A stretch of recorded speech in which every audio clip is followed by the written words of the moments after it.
So the other thing I need to talk to you about is the indicator sound. So I hope you can hear that. It's like a drum machine. It's quite funny, really. The Jeep Avenger marked a new chapter for Jeep when it arrived in 2023. One of their most competitive cars in years, built on an all-new platform with modern powertrains including hybrid, electric and petrol.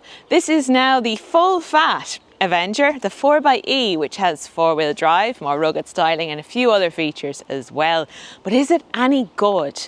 Well, that's what I'm going to tell you in this video. So if you're interested in buying an Avenger in 2026, do stay watching. The Avenger is the smallest SUV that Jeep makes. It slots into the range below the Compass and starts from about €30,000 in Ireland.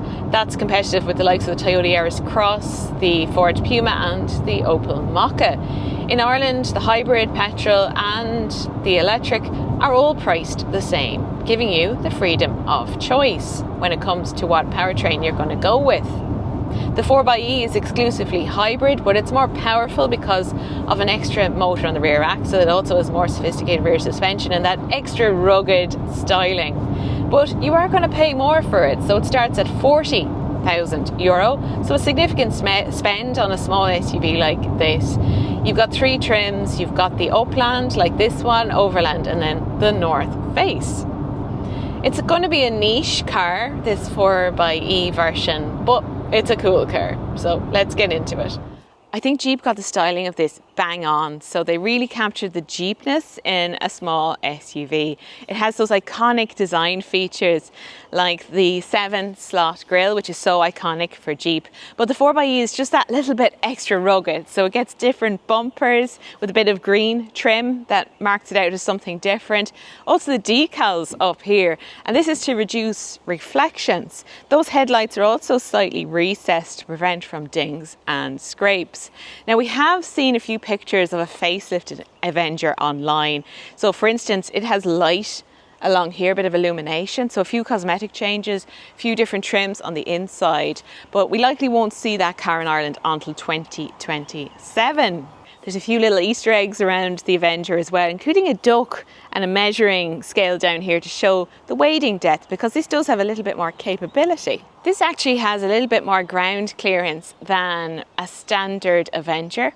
Not by much, so don't get carried away. It's not a heavy duty off-roader, but it does mean you've got slightly improved off-road angles, greater water fording depth, and there's also a more rear wheel torque for extra traction on steep, challenging slopes. Mud and snow tyres are standard on the 4xe. You also get this matte black 17-inch alloy wheels, so it looks really cool.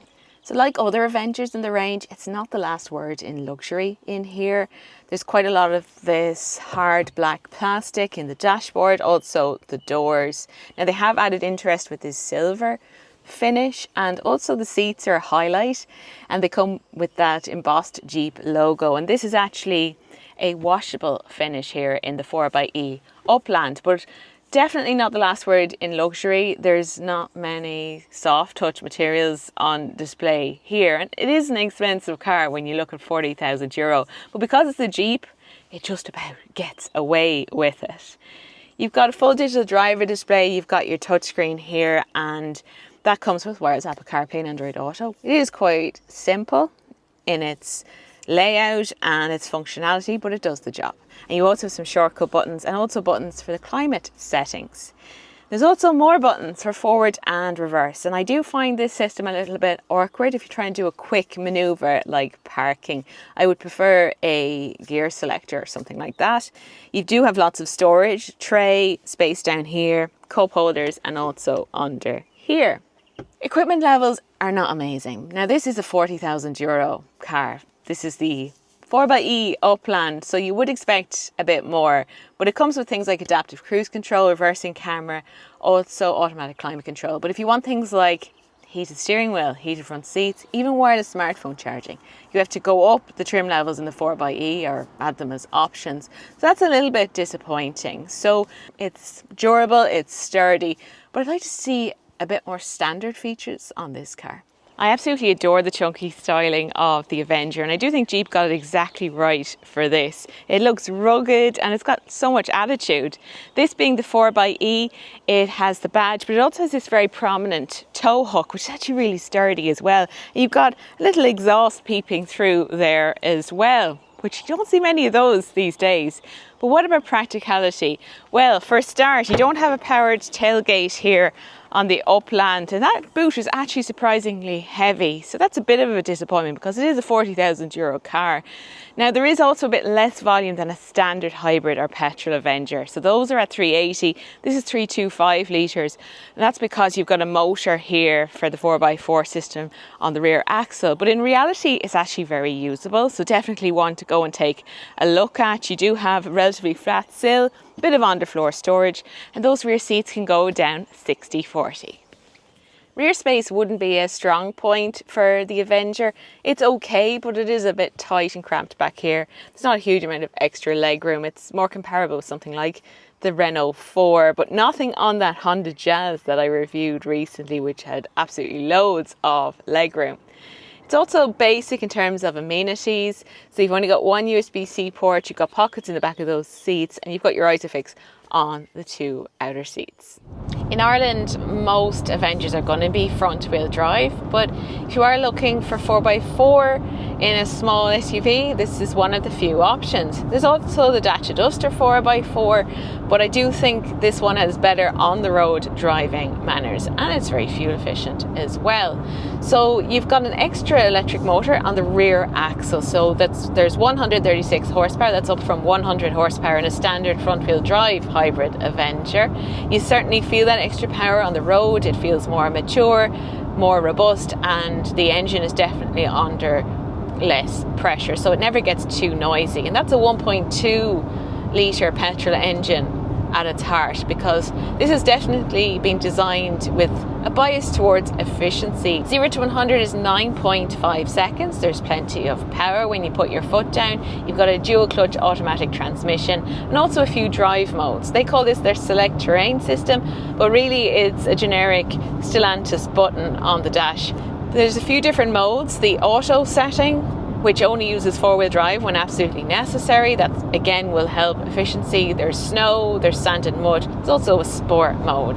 Fuel consumption is good as well. So I've done about 500 kilometers driving. It's a good test, and my average is 5.9 litres per 100 kilometers, which is very good considering a petrol automatic with 4x4 might raise alarm bells when it comes to fuel consumption. They're not notorious for being very efficient, but the design of this one means that it absolutely is.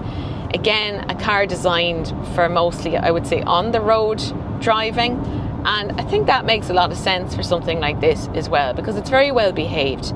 You also get a multi-link rear suspension in the 4xe, which gives a very good ride quality. You could take this on the motorway, rural roads, town, and it's absolutely fine.